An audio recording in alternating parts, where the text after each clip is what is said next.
Hello and welcome to the CSS and Digication video series by the CUPID Associates.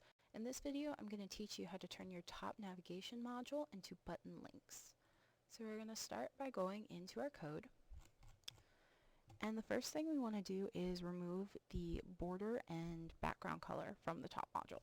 So we're going to make this border 0px. You actually cannot remove that statement. The border will still be there, so you have to just make the size 0.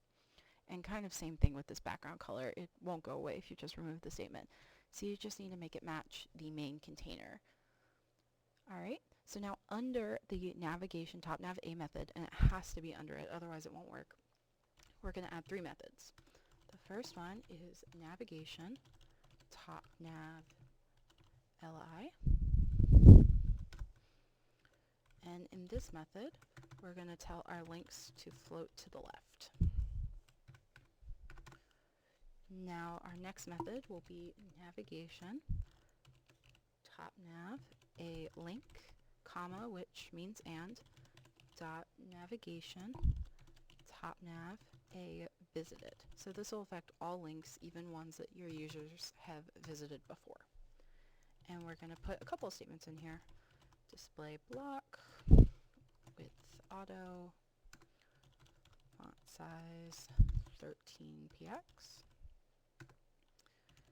Background color, and I'm going to give it a fun orange color.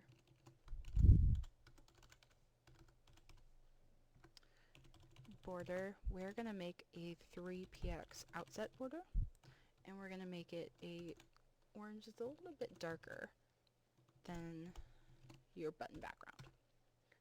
Now we're going to give our font a color. We're just going to make it black. Then we'll give it a little bit of padding so the text doesn't hit the side of the button.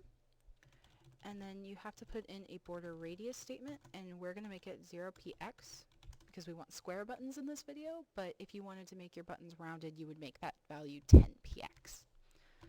Now we're going to add in our final method, which is navigation top nav a hover and dot navigation top nav a dot selected. So this will affect any buttons you hover over and the one of the page you're currently on. And we're just going to make this a different background color so your user can clearly see which page they're on. Alright, and you can adjust many of these values in this method and the previous method to kind of make the buttons look the way you want them to. But we're done for now, so we're going to go ahead and click save. And as you can see, we've got our nice buttons along the top with a nice hover, and you've got a nice outset border, so really make the buttons pop. Thanks for watching, and check back for more video tutorials on CSS and Digication.